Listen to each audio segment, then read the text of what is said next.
le coup de marteau. Et c'est le coup de marteau de Au Bon Tweet. Comment ça va aujourd'hui? Eh ben, écoutez, ça va plutôt pas mal. Alors, si ça vous ennuie pas, je vais me permettre un petit aparté qui est pas marqué sur le truc. Voilà, je voudrais m'adresser à quelqu'un en particulier. Donc, Manu, on est le 28 mai. Je porte un pull, j'ai la goutte au nez. Voilà, donc ton réchauffement et ta sécheresse, tu sais où tu vas pouvoir te la mettre parce qu'il pleut tous les jours. Et ceux qui vont nous dire ouais, mais il faut pas confondre météo et climat, je vais répondre que si, quand ça fait 1 an que ça dure et que normalement les Maldives et les glaciers sont censés avoir disparu, si on peut confondre météo et climat. Voilà, j'ai terminé mon aparté. Manu, c'est un copain à vous, c'est ça? Ouais, c'est un pote.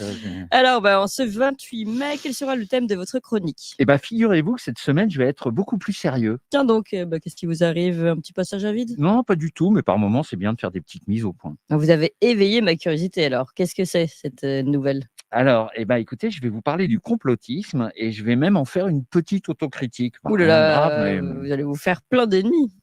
ouais, non, parce que déjà, je vais citer aucun nom, c'est pas du tout mon genre. Moi, je supporte pas les réglages de compte en public, je trouve ça incroyablement vulgaire.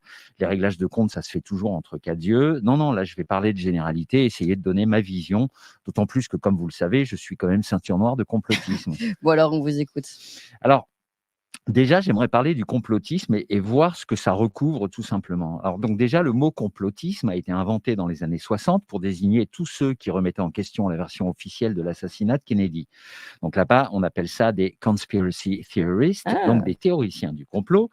Et en fait, c'est le plus bel acte de naissance qu'on puisse imaginer, puisqu'on sait maintenant que la version officielle est un tissu de mensonges et qu'il y a en gros 99% de chances pour que le coup ait été réalisé par la CIA et non pas par un pauvre tireur isolé abattu le lendemain pour pas qu'il puisse parler.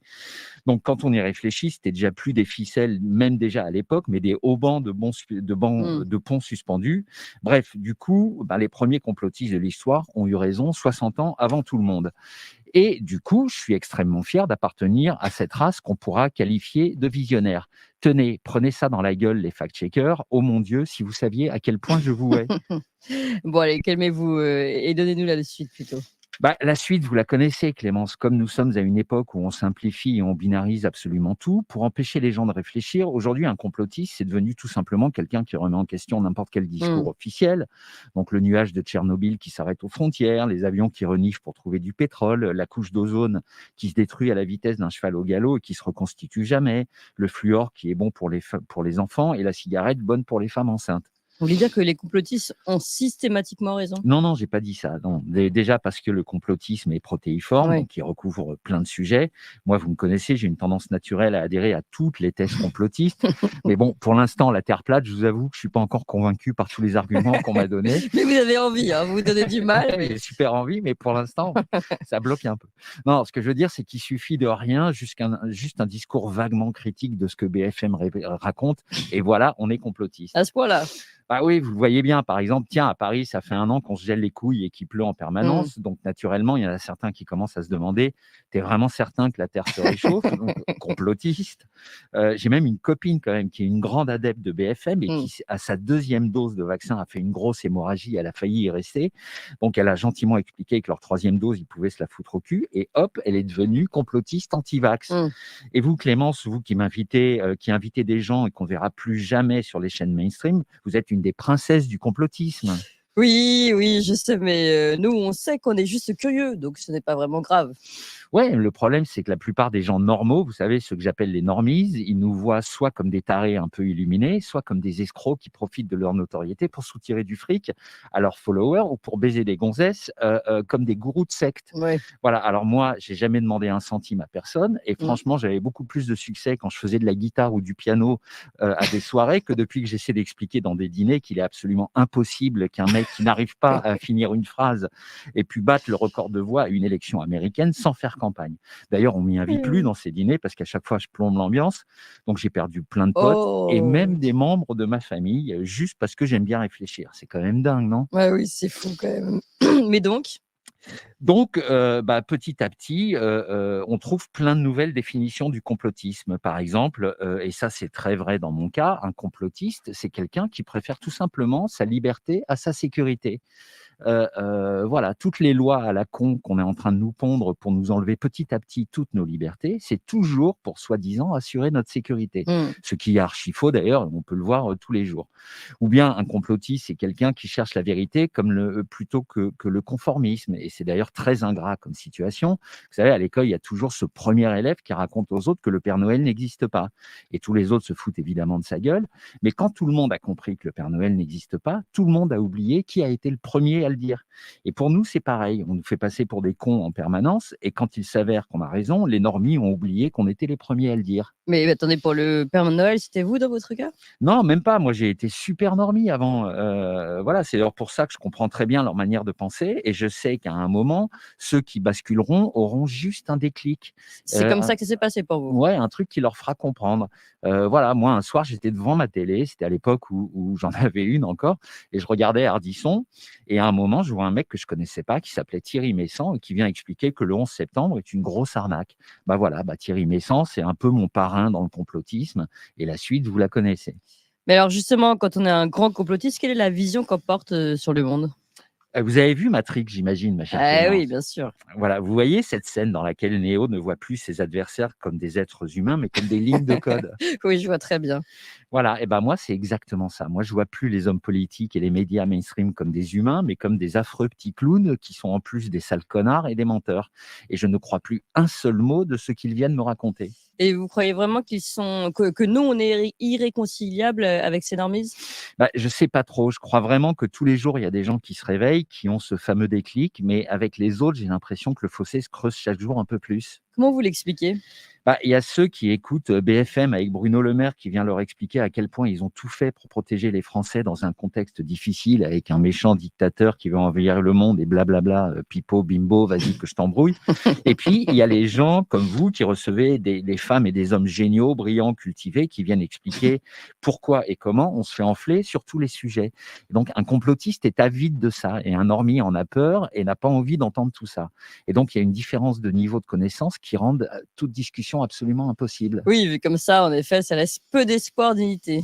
Et puis, pour être tout à fait franc, le complotisme, pour moi en tout cas, ça n'est qu'une étape. Ah bon? Ouais, ça débouche sur autre chose. Donc, ça peut nous ouvrir les portes d'un monde gigantesque, qu'on sent bien qu'on ne pourra jamais maîtriser totalement, mais en tout cas, qui nous fait la promesse que jamais de notre vie, on ne pourra s'ennuyer parce qu'il y a tellement de choses à comprendre et à apprendre. Comment ça?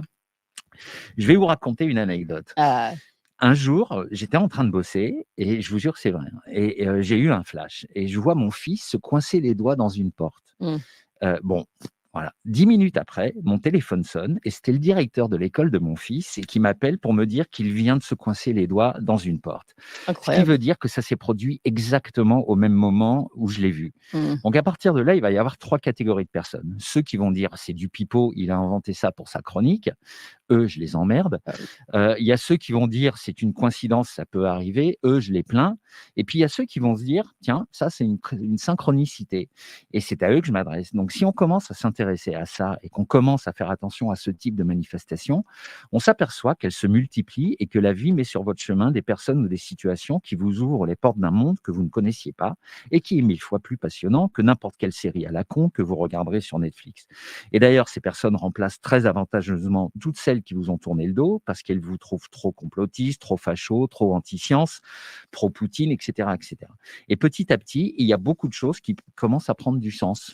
Vous voulez dire que vos aspects déconneurs et grossiers, que sous ces aspects-là, vous êtes un sage, en fait? Non, non, pas encore, non, moi je débute, mais j'entrevois un monde beaucoup plus intéressant que celui qu'on veut absolument nous mettre devant les yeux et on réalise que la partie complotisme de notre vie n'est qu'une étape indispensable vers un monde qu'on cherche absolument à nous cacher. Et on voit le monde qu'on nous montre comme une gigantesque pièce de théâtre qui n'a qu'un intérêt relatif et on commence tout simplement à s'en détacher. Moi, je vous avoue que les aventures de la famille Kardashian, ça m'a toujours fait chier. De même que regarder un mec rester en équilibre pendant 2 heures sur un poteau dans koh on peut pas dire que ça blow my mind, comme ils disent aux États-Unis. Et en revanche, ça fait des années que j'essaie de comprendre pourquoi Nikola Tesla a dit que si on veut comprendre l'univers, il faut penser en termes d'ondes, d'énergie, d'information et de vibration. Et puis, je vous dis, la vie met sur mon chemin des personnes qui me donnent des indices pour comprendre ça. Tout est lié, vous pensez? J'en suis convaincu.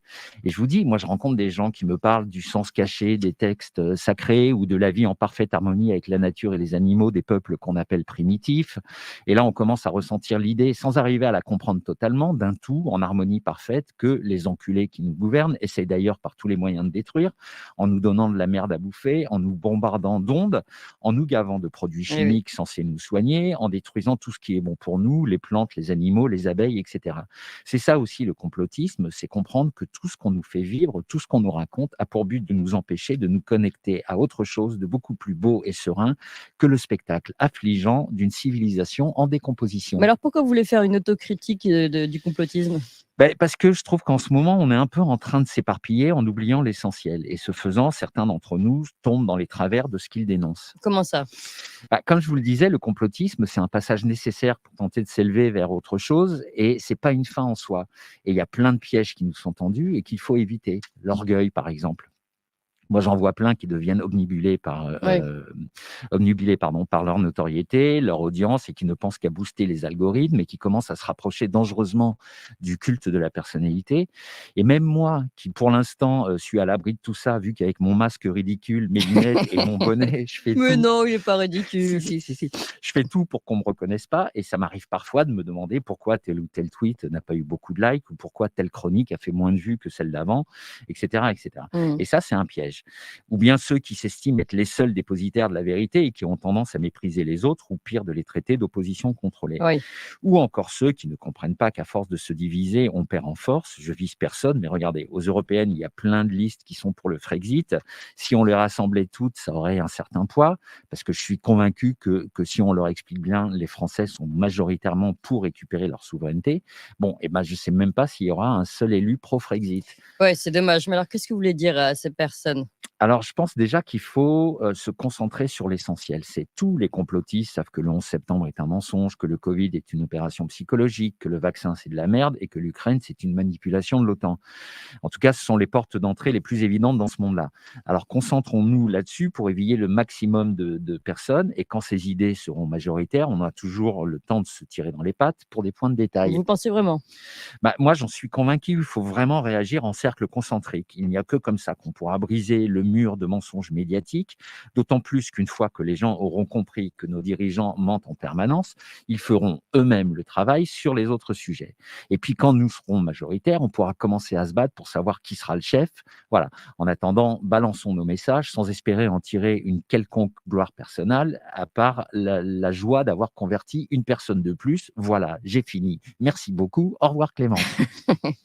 Merci beaucoup au bon tweet et merci pour cette chronique absolument passionnante qui nous ouvre des portes, en effet. À la